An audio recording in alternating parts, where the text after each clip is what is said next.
Quería puntualizar una cosa sobre lo que dije ayer, hablando de la termodinámica y la cinética. Y es que, bueno, cuando una reacción es espontánea, su cambio de energía libre es negativo.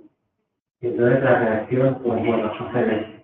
Pero eso quiere decir que si el cambio de energía libre es positivo, la reacción no va a tener lugar.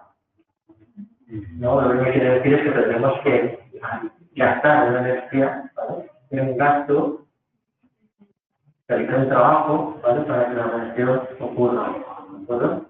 La ya dejar eso muy claro, ¿no? Es decir, que para que ocurra una reacción, pues tiene que darse que la termodinámica sea favorable y que la cinética sea favorable. Y que el hecho de que la termodinámica no sea favorable no quiere decir que no podamos realizar la reacción aportando energía, ¿de acuerdo? Bien, pues nos quedamos aquí viendo métodos experimentales de determinación de la velocidad de reacción. Bien, pues un estudio cinético consiste en encontrar la ley de la velocidad de la reacción y todos sus parámetros. Son las constantes y los órdenes.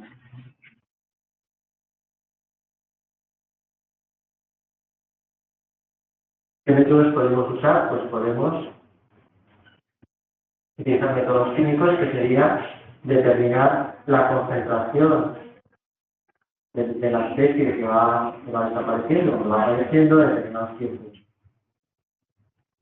Bien, eso se puede hacer, de hecho pues se hace, pero es mucho mejor si encontramos un método físico, es decir, encontramos una propiedad que vaya variando conforme la reacción va teniendo lugar, sin necesidad de tener que extraer muestras de esa disolución o de ese medio, ¿de acuerdo? Entonces la propiedad pues, puede ser la presión, puede ser la solvancia, la conductividad, etc.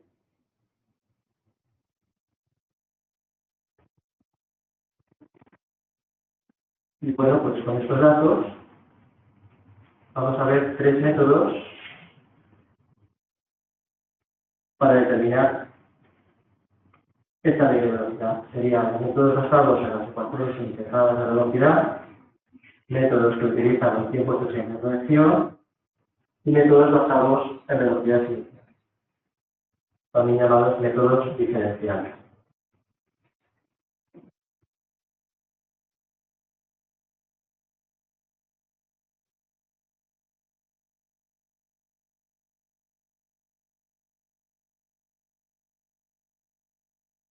Vamos a ver primero métodos basados en las ecuaciones integradas de velocidad.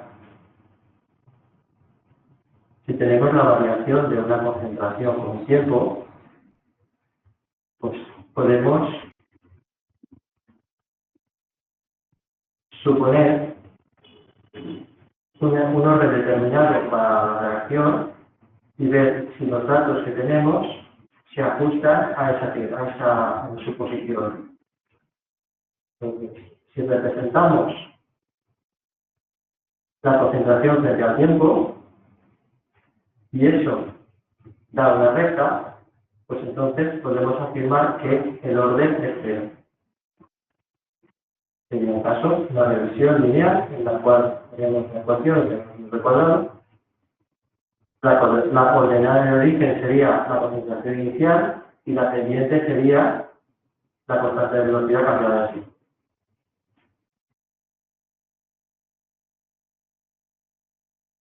Podemos suponer que el orden es 1, entonces su ecuación integrada sería una ecuación en la cual es el logaritmo de la concentración lo que cambia con el tiempo. Y al representar ese logaritmo en función del tiempo, si obtenemos una recta, pues podemos decir que esta ecuación cumple para nuestro sistema, de manera que podemos decir que las reacciones de orden tendríamos la ecuación del r cuadrado, la ordenada de origen en este caso nos daría el neperiano de la concentración inicial y la pendiente seguiría siendo la constante de velocidad pero cambiada.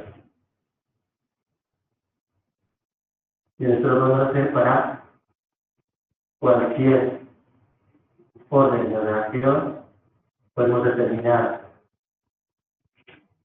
la representación en función del tiempo que se adecue a la ecuación integrada correspondiente y podemos ver cuál de ellas ajusta mejor a nuestros datos. Si fuéramos del 2, pues representaríamos 1 partido por la concentración de A en función del tiempo. Si esa reacción es de orden 2, pues daría una recta. Y la ordenada en el origen sería el inverso de la concentración inicial y la pendiente sería nuestra constante de desvío.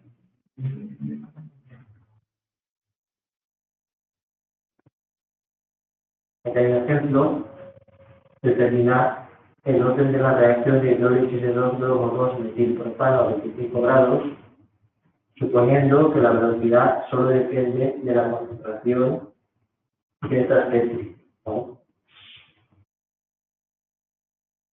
Bueno, si paso demasiado rápido de ecuación, pues aquí, ¿no? Bien, pues aquí tenemos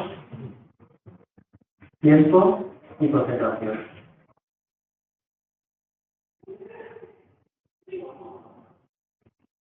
Suponemos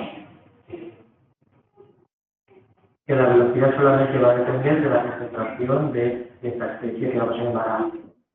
La velocidad es proporcional a la concentración de A elevado al orden respecto a B. En este caso sería el orden de la reacción también. Entonces vamos a ver qué pasa si suponemos que es de orden 0. Lo que haremos es simplemente representar la concentración en función del tiempo.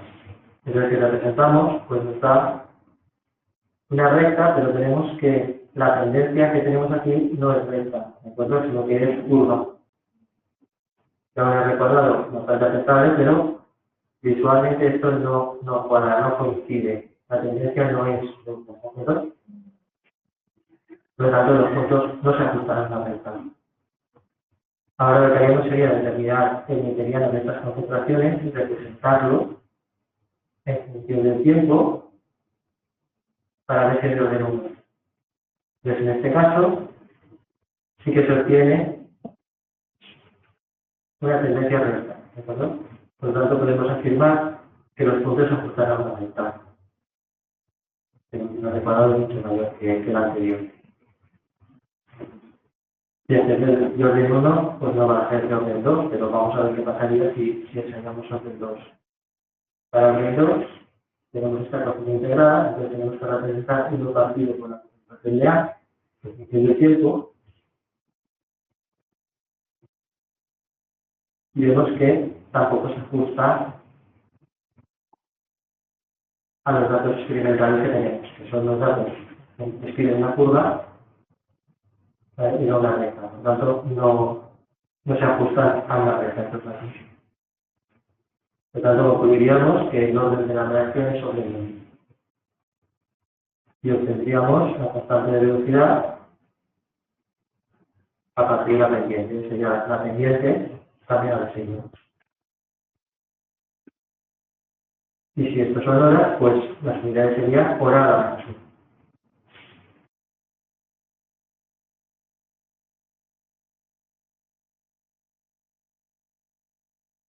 En este método, creo que está claro, ¿no? Vale, otro método es métodos que utilizan los tiempos de semireacción. Método, como he dicho antes, pues es un método lento. Podemos, fijándonos en cómo varían los tiempos de semireacción, pues también podemos determinar el orden de reacción de la siguiente forma. Tenemos aquí, escribimos las fórmulas que nos dan el periodo de semireacción para cada orden, pues tenemos que el periodo de semireacción, cuando el orden es 0, depende de la concentración de A inicial, de manera que si yo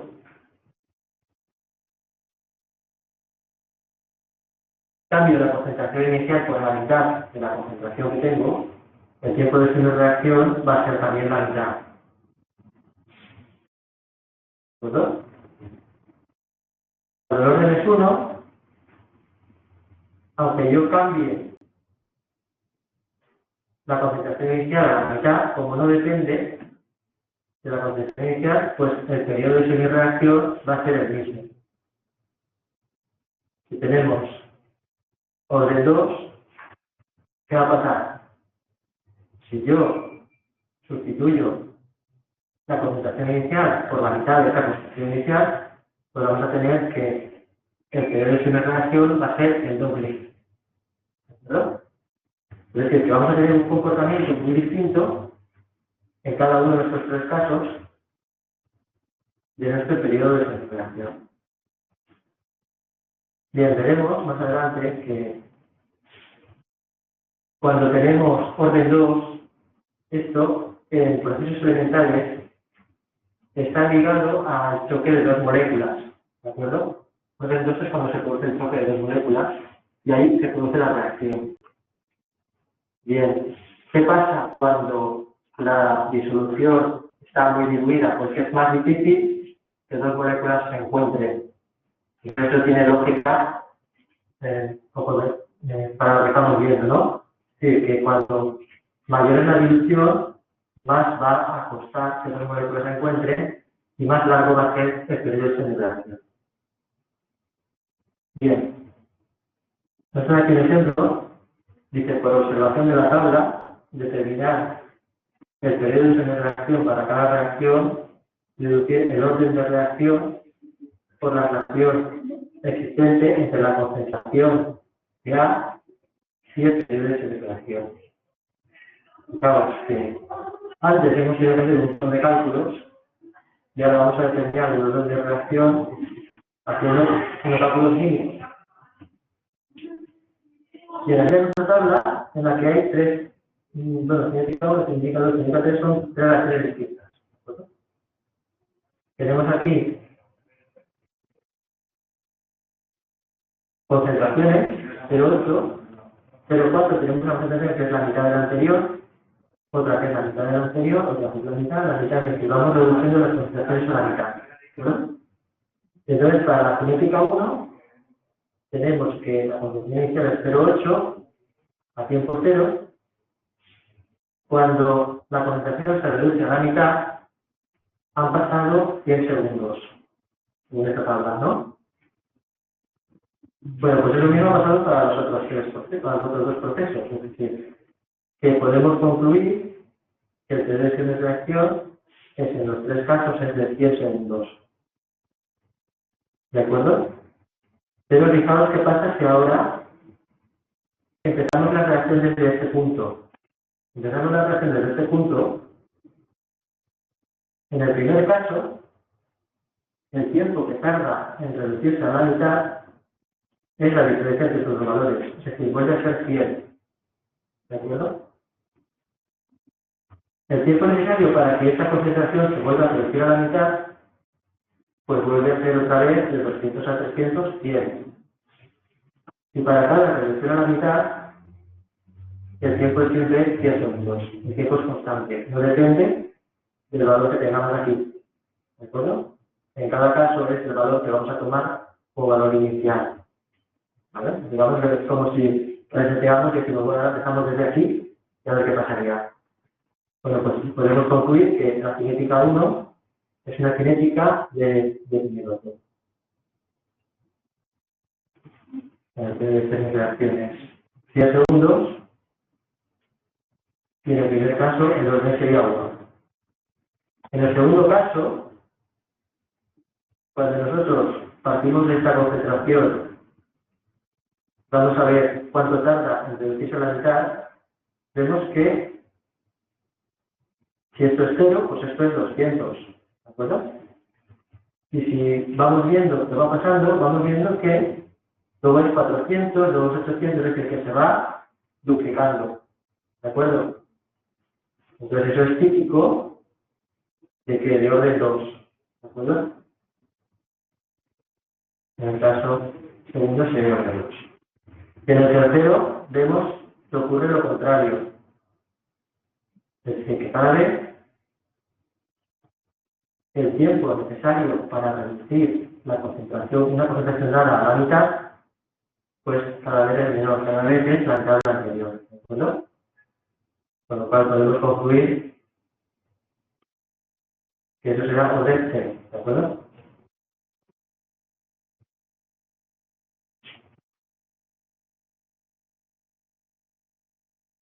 De esta manera pues hemos determinado no solo de la reacción, sino de hacer todo lo final que hemos hecho.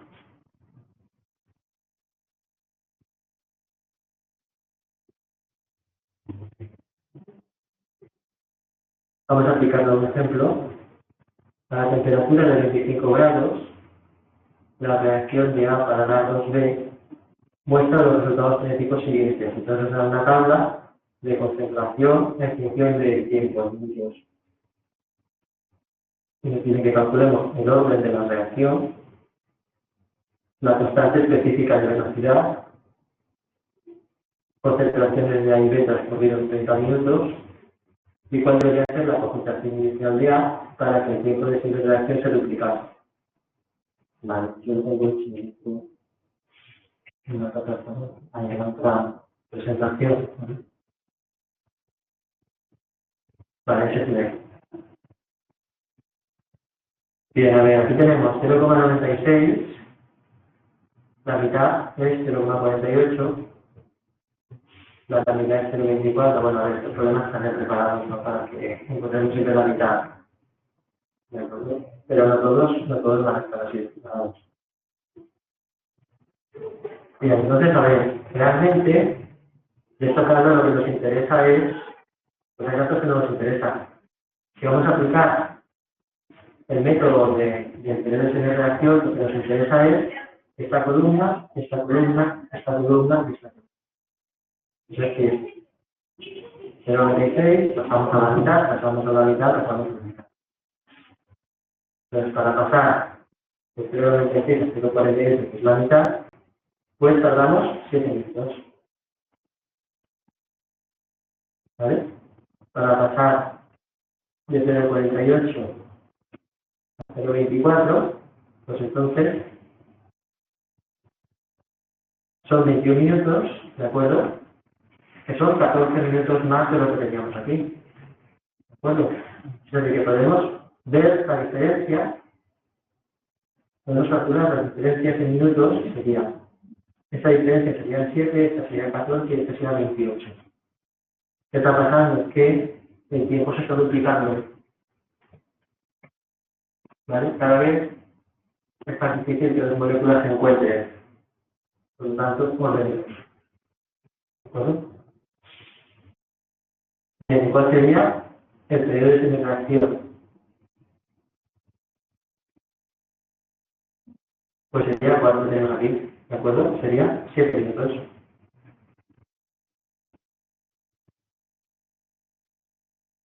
Periodo de reacción inicial, sí. Bueno, el periodo de reacción siempre es inicial, lo que pasa es que nosotros lo estamos reiniciando cada vez para ver cómo varía. ¿De acuerdo?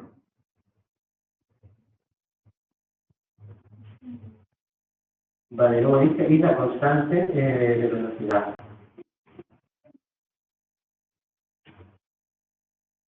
Bien, por la definición de periodo de reacción para orden 2, tenemos que el periodo de reacción es igual a 1 partido por concentración inicial y por la constante de velocidad. Aquí despejamos la constante de velocidad. ¿De acuerdo? Entonces, esto pasa multiplicando, esto pasa dividiendo, tenemos esta relación y ahora tenemos que sustituir. La concentración inicial viene en la tabla, 0,96. El periodo de reacción lo hemos obtenido en 7 minutos. Vamos a hacer las operaciones da pues 0,149 molar a la menos 1 minuto a la menos 1.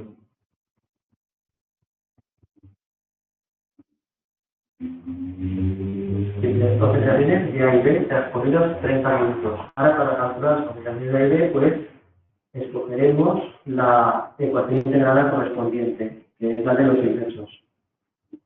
El inverso de la concentración de A es el inverso de la concentración de A inicial más KPC. Entonces aquí pues conocemos todo menos la concentración de a los 30 minutos. Se sustituye nuestra amplitud curar, la concentración inicial 0,96, la constante la hemos obtenido y dice que son 30 minutos. Pues ahí despejamos y sale que a los 30 minutos la concentración es de 0,18 por hora. ¿De acuerdo? A ver, si tenemos 30 minutos está entre 21 y 35, ¿de acuerdo? Y 0,18 está entre 0,16 y 0,24, es lógico, ¿de acuerdo? No viene mal de vez en cuando hacer limpieza a ver si el resultado que hemos obtenido es lógico. De hecho, habría que hacerlo siempre que pudiéramos. Sí. ¿Y cuál debería ser la concentración? Bueno, hemos calculado la de A. Pues la de B, recordemos que la concentración de B aumenta al doble de velocidad de lo que distribuye la de A, ¿de acuerdo? Porque la estequiometría es 1 de A para la 2 de B.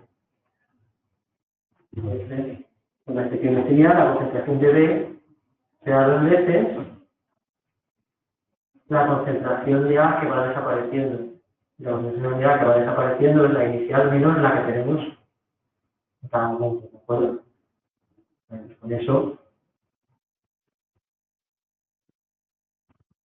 tenemos que ser 2 veces la concentración inicial menos la concentración a los 30 minutos, que era 0,18 según hemos visto. Por lo tanto, da 1,56 molar. Y por último, ¿cuál debería ser la concentración inicial de A para que el tiempo de reacción se duplicase?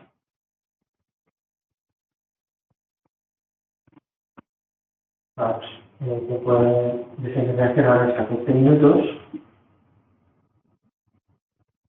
Simplemente sustituimos, a ver, en esta ecuación, sustituimos la concentración inicial y da 0,48 molar. ¿De acuerdo? Pero, en realidad, si sabemos que de orden 2, podríamos hacerlo hecho sin ningún cálculo, simplemente sabiendo que, como es de orden 2, el tiempo de reacción se multiplicará si partimos de la mitad de la concentración, ¿de acuerdo? Podemos haber deducido que nuestra concentración inicial debería ser los 0,48 que tenemos aquí. ¿De acuerdo?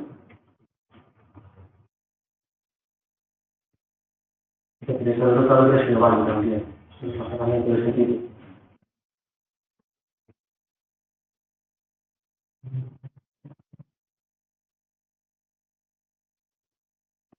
Vale, seguimos con la presentación, ¿no?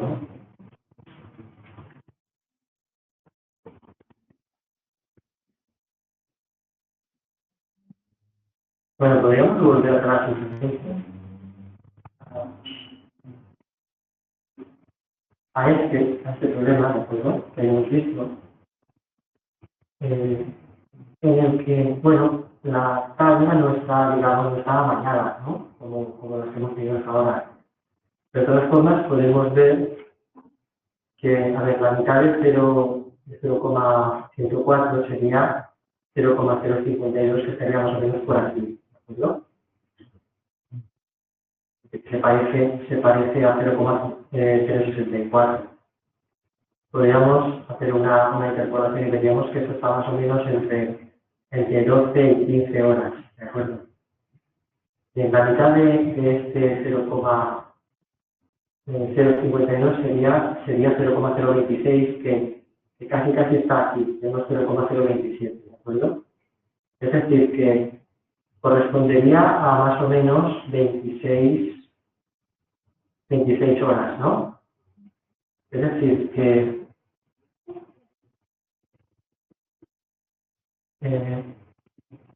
el intervalo de obtener la mitad y luego obtener la mitad de la mitad no se ha duplicado ni se ha dividido por 2. O sea, podríamos incluir de alguna manera que podemos descartar, en este caso, viendo solamente estos datos y haciendo una estimación más o menos semi-cuantitativa o cuantitativa, podríamos llegar a una conclusión de que no nos hallamos ni ante orden 0 ni ante orden 2, ¿de acuerdo?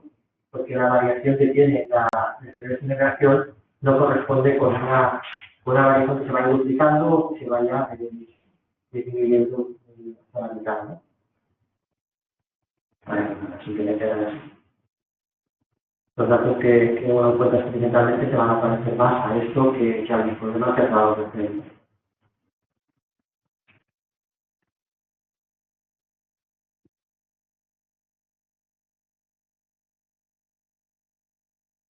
Está resultando este problema. Y vamos a ver el último método para determinar la ordenación, que es el método de las velocidades iniciales. Aquí vamos a medir solamente las velocidades iniciales de la reacción. Y este método nos permite determinar órdenes de reacción para cada una de las especies que intervienen en la reacción. Vamos a ver cómo.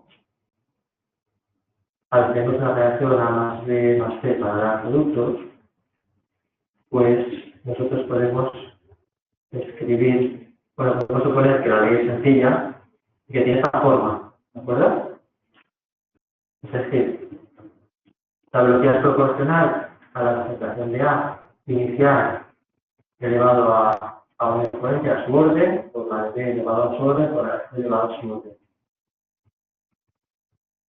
Y nosotros podemos hacer experimentos para determinar la velocidad inicial y podemos hacer que la concentración inicial de B y la concentración inicial de C sean constantes, simplemente haciendo que sean mucho mayores que la concentración de A. ¿Verdad? Es decir, que la variación de la concentración de B y C sea mucho menor que la de A. En este caso, nosotros podemos escribir la ecuación de velocidad como una constante prima, es decir, podemos englobar las concentraciones de B elevado a su exponente y C elevado a su exponente dentro de otra constante, llamada todo K', y entonces tendríamos una ley de este tipo. La velocidad inicial sería K' multiplicada por la concentración de A elevada a su orden.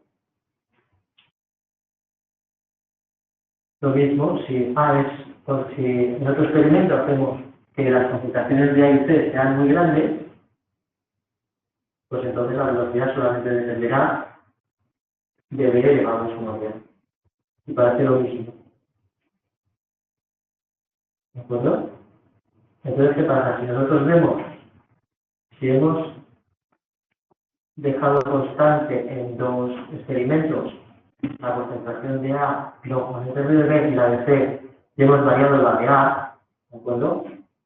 Si esta variación de velocidad que hemos encontrado es proporcional a la concentración de A o a la variación de la concentración de A, es decir, si duplicamos la concentración de A y se duplica la velocidad, podemos decir que esta reacción se tiene orden respecto a A. Si al duplicar la concentración de A vemos que se cuadruplica la velocidad de reacción, pues está claro que la velocidad es proporcional al cuadrado de la concentración de A. Por lo tanto, estaríamos en orden 2. Bien, si la velocidad no ha variado, pues estaríamos en orden 0. Y así sucesivamente, ¿de acuerdo? Vamos a tener problemas sobre esto.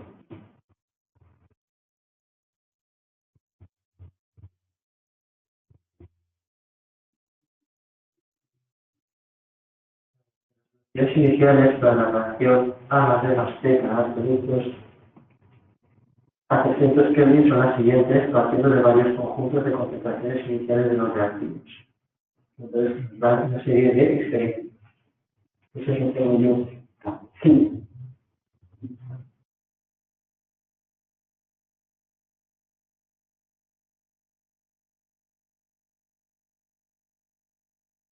Ahora de lo que hemos visto antes. Entonces tenemos varios experimentos en los que determinamos la velocidad en función de la concentración inicial de A, concentración de B y concentración de C.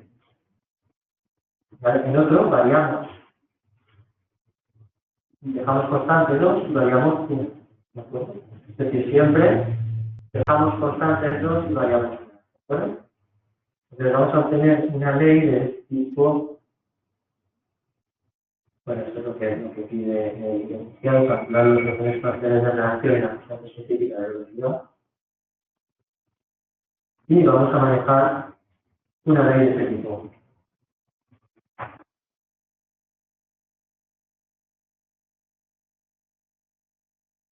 Entonces, si tenemos, a ver,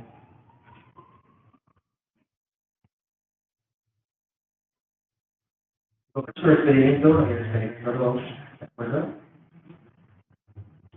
Tenemos que las concentraciones de B y de C son las mismas y lo que va a variar es la concentración de A. Es decir, para calcular alfa, debemos hacer que B y C sean constantes. Por lo tanto, de los experimentos 1 y 2, pues vamos a sustituir. A ver, esto quiere decir 100 por la velocidad igual a 0.6, es lo mismo que 0.6 por 10 a la menos 2, ¿de acuerdo? Y esto es igual a la constante de velocidad por la concentración de A, que es 0,2 elevado a alfa, por la concentración de B, que es 0,3 elevado a beta, y la concentración de C, 0,15 elevado a gamma. Eso para el primer experimento. Para el segundo experimento, pues tenemos 1,81 por 10 a la menos 2 para la velocidad, 0,6 para la concentración de A, y lo mismo para las concentraciones de B y C. Si ahora dividimos esas dos ecuaciones, pues queda 0,93 igual a 0,53, ¿vale? Elevado a alfa. Por lo tanto, alfa es 1, ¿de acuerdo? Y ahora, para calcular beta, pues tenemos que buscar dos experimentos en los que la concentración de A y la concentración de C sean iguales. Que no hayan variado, haya variado solamente la concentración de B. Entonces puede ser el 1 y el 3, ¿no? Y hacemos lo mismo. Sustituimos la velocidad en el experimento 1 por la concentración que tenemos en el experimento 1. En este caso queda idéntico a lo que tenemos arriba, porque no es el mismo experimento. Y ahora cogemos el experimento 3, que sería 5 por 38 por 10 a la menos 2, igual acá por 0,2 elevado a alfa, 0,9 elevado a beta, 0,15 elevado a gamma. Y dividiendo como antes, queda 0,102 igual a 0,33 beta, por lo tanto beta es igual a 2. Al cuadrado de 33 es 0,102, ¿de acuerdo? Y ahora, para calcular gamma, pues nos vamos a fijar en un experimento en el que varíe C, sin que varíen las otras dos, que podría ser el 2 y el 4, ¿no? O el 1, no sería el 2 y el 4. Debe ser constantes. Entonces, el 2 y 4,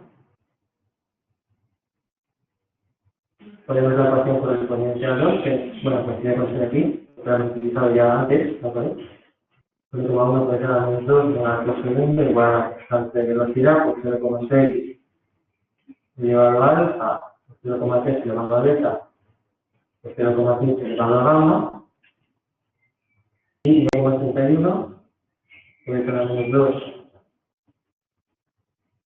igual a la constante por 0,6 elevado a alfa, por 0,3 elevado a beta y por 0,45 elevado a gamma, y entonces queda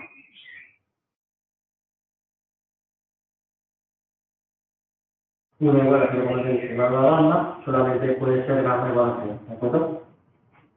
Ya hemos obtenido los órdenes respecto a cada una de las especies. Y ahora, para calcular la constante específica de velocidad, pues sustituimos, cada lo tenemos despejándola de cualquier experimento, por ejemplo el 1, ¿de acuerdo? Es decir, ya sabemos lo que vale alfa, lo que vale beta, lo que vale gamma, y no sabemos lo que vale K, pues la podemos despejar de aquí.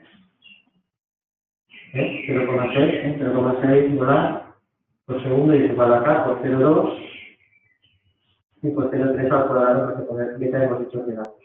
Entonces de ahí sacamos A igual a 0,333 megaminutos y megaminutos según cada uno. ¿Vale?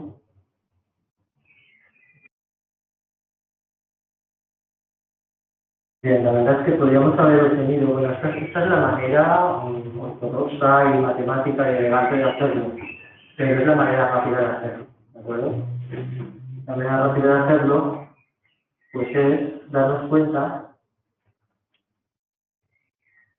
de que, a ver,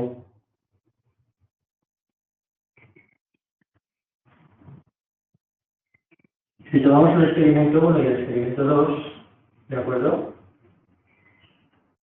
Si yo paso de 0,2 a 0,6,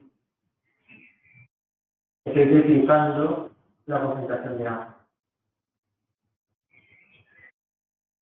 Y vemos que la velocidad de la reacción se está triplicando también. Por lo tanto, alfa es igual a 1. Es decir, la concentración es proporcional la velocidad es proporcional a la concentración de agua. ¿Cierto? Bien, si cogemos el experimento 1 y 3, vemos que B también se triplica de 0,3 a 0,9, pero la velocidad pasa de 0,6 a 5,38. La velocidad se multiplica prácticamente por 9, ¿de acuerdo? Es decir, si es que se triplica y se multiplica por 9, es que es proporcional al cuadrado. Por lo tanto, podemos concluir que lo mismo. Y en último caso, es decir, para calcular gamma, pues tenemos aquí dos. La velocidad es 1,81, la concentración es 0,15. Aquí se ha triplicado también la concentración de C, pero la velocidad no ha sido afectada. Por lo tanto, podríamos haber deducido que en este caso el orden era el orden que puede hacer.